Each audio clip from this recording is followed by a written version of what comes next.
everyone, this is Sally with the Polka Dot Life. I am an independent Stampin' Up! Demonstrator here in the United States, specifically Huntsville, Alabama. I am very happy that you have chosen to take a few minutes to spend them with me today. We are going to be working with the Radiating Stitches Dies today, and those are part of the online exclusive offerings by Stampin' Up! We don't have any idea how long these products will stick around. I wish I could tell you. They must be going to be here for just a little bit longer because they are on back order. And so when you search something, if it says unavailable, that means it's coming back. If it just shows up with the price and everything, you know it's available. And if you don't find it at all, you'll know that it has sold out and won't be returning. I hope that these dies stick around a little bit since our stitch rectangles are leaving the core line. These dies make lots of fun shapes that you can use standalone, or you can layer them up to make cards. And that's what we're going to be working with today. We're also going to be playing with the new ink colors. I just felt that I needed to sit with them a little bit, learn them, see how they would look on a card. Now, these colors don't all go together to make one card. That would not probably be great. This last class of ink colors that left this year, that Fresh Freesia, Pale Papaya, Polished Pink, Soft Succulent, and Evening Evergreen, that was the first class of ink colors that I personally was a part of that played well together cohesively. They just worked so nicely together, and I think it spoiled us just a little bit. But I do think that these colors are very pretty in their own right, and that they will complement the colors of that new refreshed color palette that was just released by Stampin' Up! So let's put the camera down and get started on today's projects. Let's talk just a minute about these Radiating Stitches dies. There are 3 little shapes, and then there are 3 rectangle shapes. They variate in size. You can use them independently. You can stack them all up. That is what we are going to do with these today. So the card today has a little bit of a homespun feel to it, but I felt that it was just kind of a really sweet card. It just let me sit with the colors and with these dies all at the same time. I just needed to play with them and get familiar. I think this is a great card for a beginner to get used to die cutting and learning how to layer things together. So let's just take a look at things. I'm going to move these dies out of the way here a little bit and bring in some thick, basic white cardstock. I like the thick for card bases. I don't know if the basic white is thinner than our regular colored cardstock. I use colored cardstock for bases all the time, so I'm thinking that there must be a little bit of weight difference, but the thick ones are just really nice. This paper just elevates the feel of your card. So here in the United States, our standard piece of cardstock is 8.5 by 11. I believe this is correct, that anywhere in the world that you are making a card, you should be able to cut your cardstock in half to get 2 card bases out of each sheet. Now, you can cut it this way or you can cut it this way.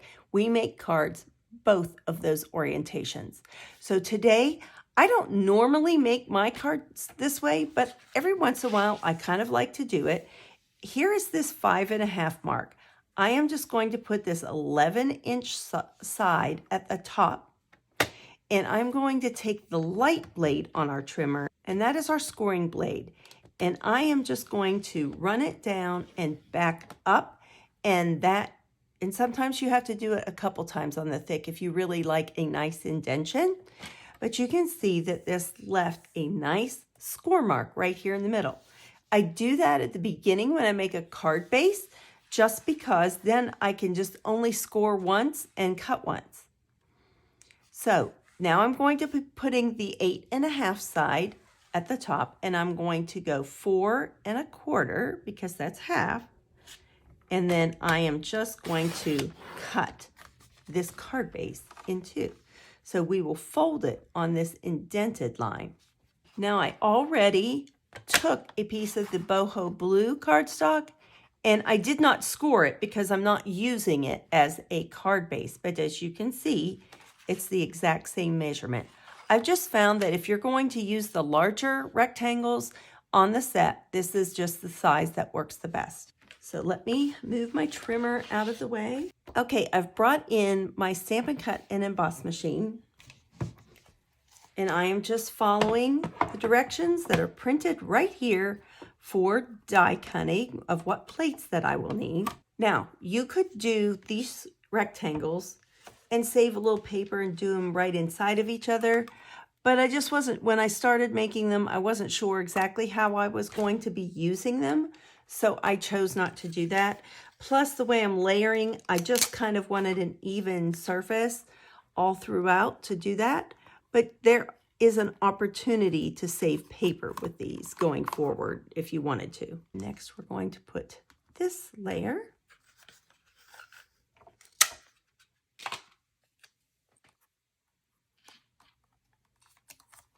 And I love this Post-it note tape. It just works really nice. It doesn't tear up your paper when you go to remove it. Now, I am going to be cutting some hearts, but you can see that these plates only extend this far, and so if you try to put anything further, it's not going to cut because it has to have something to put that pressure there. And there we go. You can see everything is covered with my top plate and my bottom plate. And I apologize if this shakes and cracks. This is a new machine, and it is a new die set and new plates, so there's just some cracking going on. There's really not a way to kind of, sometimes if you angle these dies, it's better for your machine, but with these large ones, there's really not a way to do that, especially if you're using a large sheet of paper. Okay, so let's take our dies off. While we have the blue paper, the boho blue, let's just take that, and I don't even need tape for this one.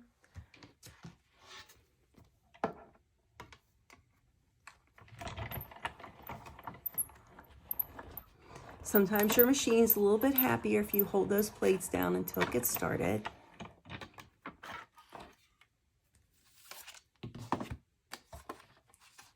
And if you're new, if your dies come out like this with the paper in them, you just take your pick tool, and that's what these little holes are for, is to just release that paper from this die. And then one more pass. I need one more heart. Let's see, will it fit there? There you go.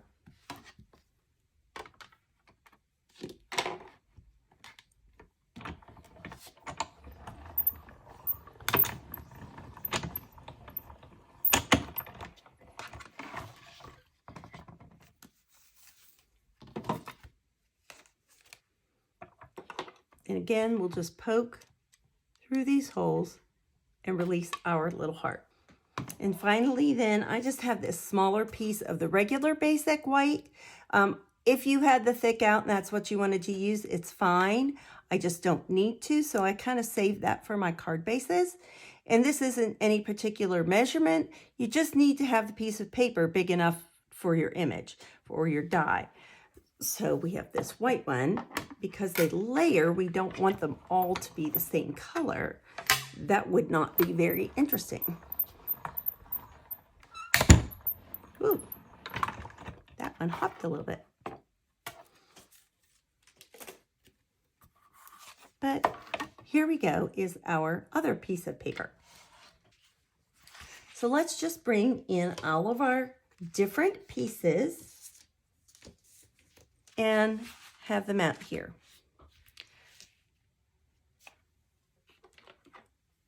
So just for our friends that are just starting, again, we're going to take this card base. You can even put it in the corner of your trimmer and it will help you keep things nice and straight. I'm just going to fold it today and match up these ends and either bring it down towards you or push it up away from you, whichever is better. Hold it tight and just take that and bring all that excess to where that crease line is, where that score line is what we call it in card making. And so there we have our card base. Now this is the kind that stands up like this. Now, of course, you could also do it this way, but generally that's not how we make a horizontal or a landscape card. Some people call this hot dog style. And it just kind of depends on the mood I'm in of the day, how I make mine. So for this first layer, see, it fits so nicely on this. Now it is a little bit taller than it is wider. I did notice that. And that may be better for some sizes in other markets. Sometimes that happens with Stampin' Up! Because we are a global company. But it certainly doesn't look like we can't use it or anything like that. So let's bring in some dimensionals, because I want to, rather than just lay one on top of each other, we could certainly do that and it would be fine. I would like some dimension, and you can add as many of these, or, well, I won't say as few as you want. There is kind of a bare minimum for me of how many. This would be the bare minimum for me. That's what we'll do today, just for some time saving. And then I like to just spear these and get them loose. And then I can just put them right in the trash. These just go everywhere, and my cats like to play with them. You don't need to, but I like to sometimes just put some liquid glue, enough to kill the tack on these dimensionals. Our dimensionals are an adhesive all by themselves, and they're fine, they're strong, they will stick. But until I get used to working with these, and there is that little bit of difference between the vertical and horizontal margin, I want to be able to move mine around a little bit. Till I get, like I say, especially till I get used to playing with them.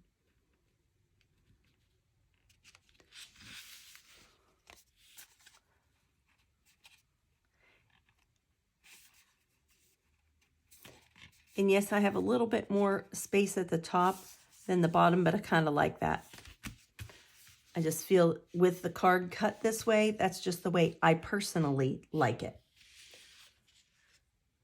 So now we are going to just take this white one. We're going to alternate our cardstock.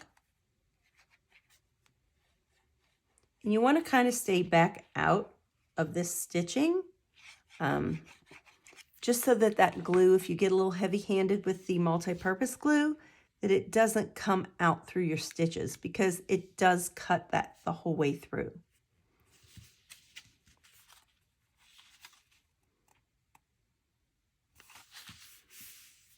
Super fun.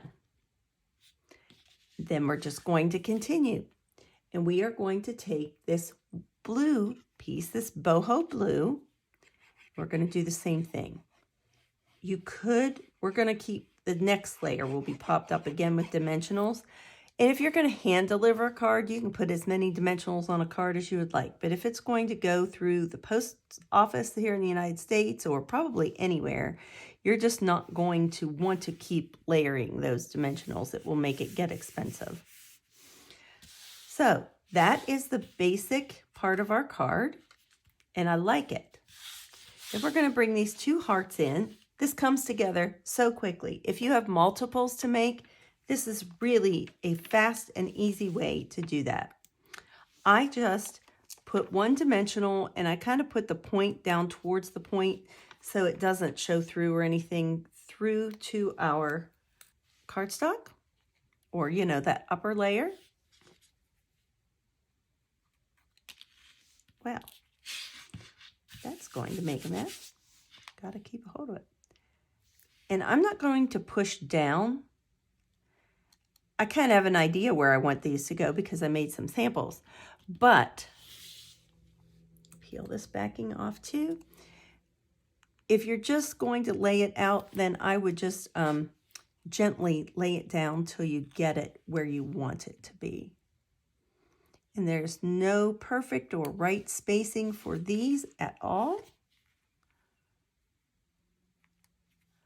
And these are just true multi-purpose cards, whatever. And sometimes those are really nice to have on hand, just if you have to grab one on the fly and you don't know what occasion you're going to need it for. Like a subtle color would even work for a sympathy card in a pinch. But here's my card. It's just a little homespun card. I like it, but it gives you a good idea of how these work together. And that's what I needed to play with, was to just see how they worked. What kind? I think they get a really nice deep embossing on them. I think that looks really, really nice. And so let me show you. I not only did boho blue, but I did all of the new in colors. Here is Pebbled Path. I believe that's what it's called. I am still learning these names and I struggle. I'm sorry. This is Wild Wheat. And everybody's been hating on this color. I even have thrown some shade at this color.